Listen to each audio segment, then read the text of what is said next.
Hello all, Dylan Smith here. So I viewed a couple of the videos in response to Dr. Huson's question above, and it occurs to me that her question can be read in a couple of different ways.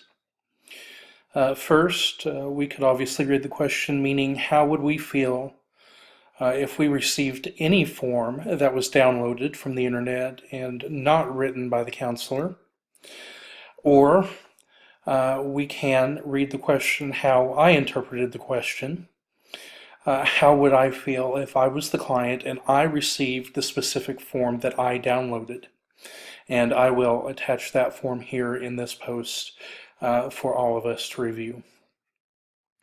Now, certainly I can see the merits of the counselor writing their own form.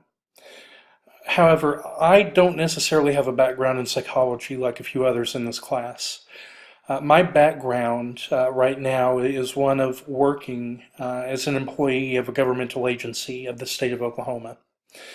As an employee of the state government, I believe really it's more important to have certain information within the form, since the form seems to be used at some point as a piece of legal paperwork.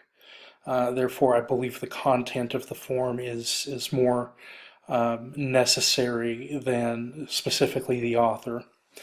So I don't feel that there's much wrong with, say, a counselor choosing to find a standardized form that contains all of the information needed instead of simply writing their own. My consternation, if you will, occurs when I view my form, the form I downloaded, and I notice a couple of items missing.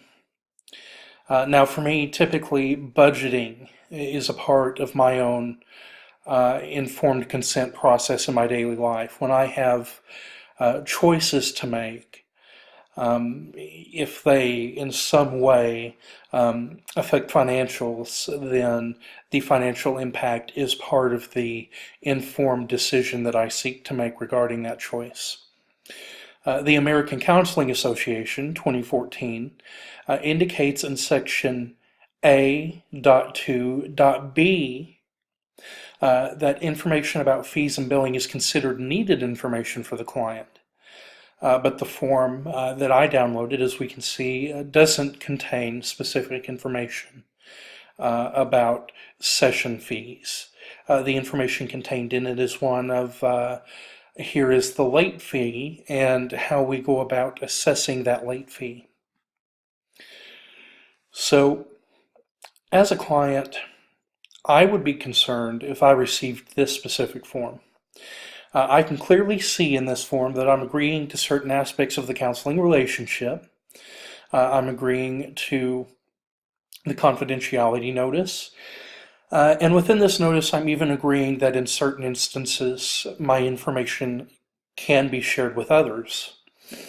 But I would be worried about how much I'm paying for this service. So I understand I'm paying for confidentiality, but I would be questioning what that confidentiality is costing me financially. I think I'd feel a little mistreated. If I knew what the fees were to begin with, and I believe this is where the ACA was headed with the section of the Code of Ethics. I believe if I knew what the fees were to begin with, I would have a way to judge my relationship with a counselor. It'd be easy enough for me to contact other counselors within my area, within my region, to verify what generally is the fee for a counseling session.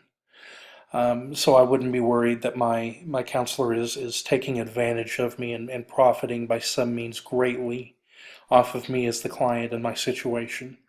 Knowing the fees also allows me to be able to refuse the service or, say, request a referral to services that I can afford or to free community-based services if those are available.